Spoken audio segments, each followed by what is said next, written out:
Welcome back to In Your Neighborhood. I'm your host, Charlotte Brown, and if you are just tuning in, we've been talking with Aaron and Eric today all about Elevate NWO. And I'd like to get into kind of talking about the populations that you serve and some of the programs that you run through Elevate. Definitely. So we have, I guess, four main populations that we would provide service to living with HIV and or Hep C. I guess first I'll speak to men who have sex with men, gay men. We have a new clinic rolling out actually in about 10 days time, or a gay men's sexual health clinic that'll run once a month on the third Tuesday of every month. We have a doctor coming in with a co-located health center / pharmacy where we're sharing services with them, the Oak Medical Arts group of pharmacies. So that's a really interesting partnership. We also are another population we provide service to are women at risk. People, women who live on the street, women who are underhoused, poverty, risk of being abused. So we have that clinic will be rolling out in February, I believe February 14th. It'll be the second Tuesday of each month. We'll have that clinic again, working in partnership with the pharmacy health center that's co-located with us. Yeah. So one of the advantages about this is about Elevate 2.0 is the Oak Medical Arts. It's a health center. They included as a pharmacy, and so that really helps us, think about ways that we can work together on programming and stuff. And one of the things that we're doing with them is a naloxone 5000, which is basically given kind of the drug problem in town.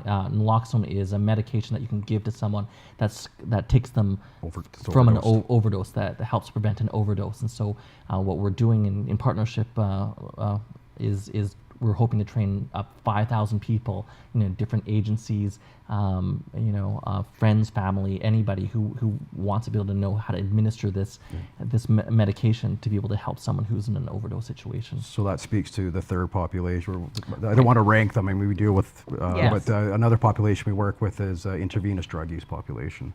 Most at risk. I mean, a lot of used equipment, hence our harm reduction program, but also, the education piece around naloxone and having those kits available.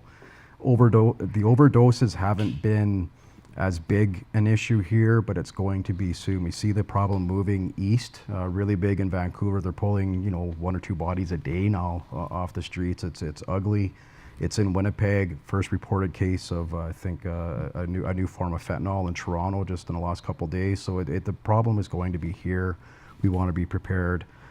So the naloxone piece is part of that. We're also partnering with a health clinic on the other side of town to help provide opioid replacement therapy, which can be either methadone or Suboxone.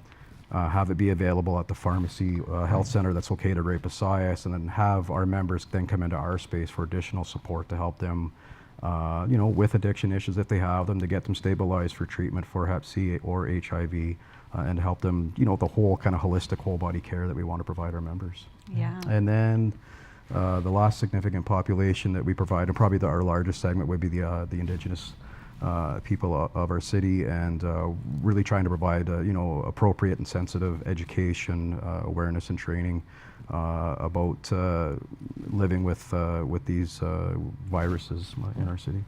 That being said, so these are the populations to focus on, but we do have a no wrong door policy. Exactly. So anybody that comes in, whether we can provide services or not, we'll definitely make sure that they get a good, people. If anybody comes through our doors, we'll be able to send them to the place where they need to go.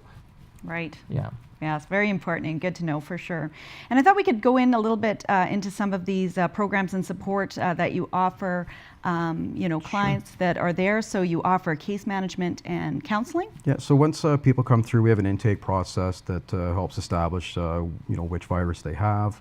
If we're the appropriate service, if not, then we would do a warm handshake, we call it, where we would, literally take them to the service provider they need to get to receive service. But those that are retained in our care, we do have case management services, which will help, stabilize people with their living conditions. Are they underhoused? They need help with, OW, ODSP, getting funding,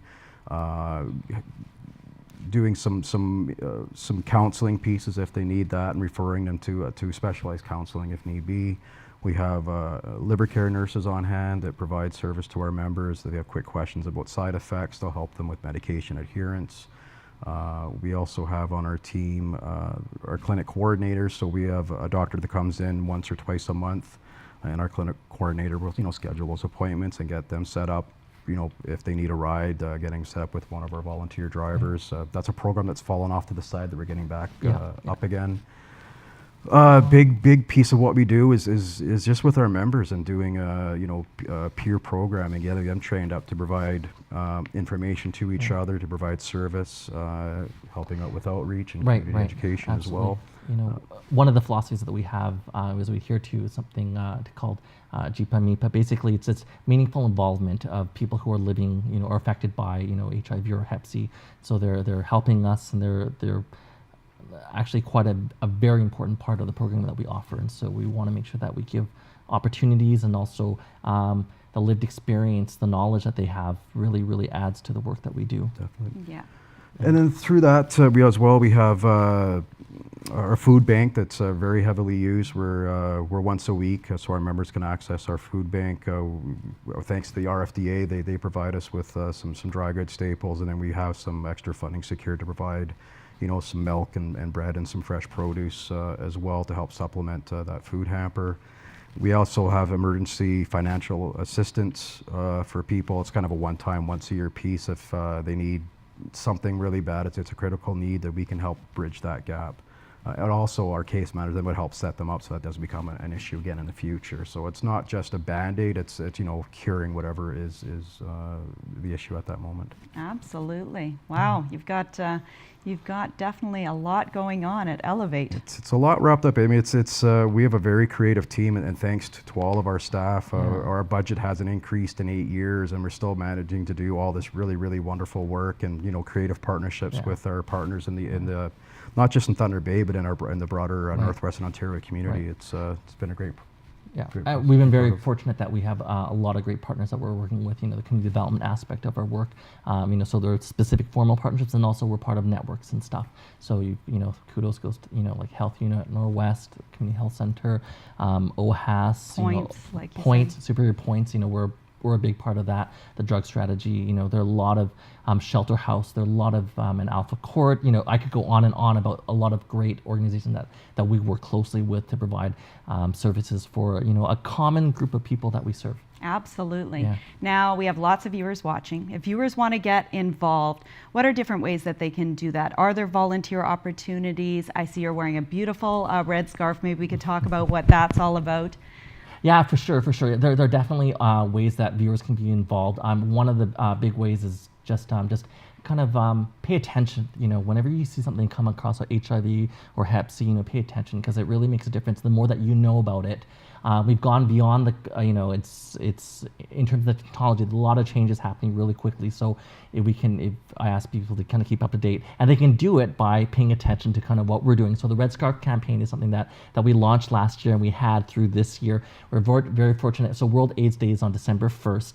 And so this year we had many people, including City Council, a lot of agencies, and a lot of people who could use these scarves were wearing these red scarves that we got and distributed all around the city, to mark their support for this is specific for HIV. One way that we're doing is we're going to continue the campaign. So people are good at knitting or making scarves or that, we still gladly take these donations. Or if they can't do that, they can donate wool or donate funds to buy the yarn to be able to make this.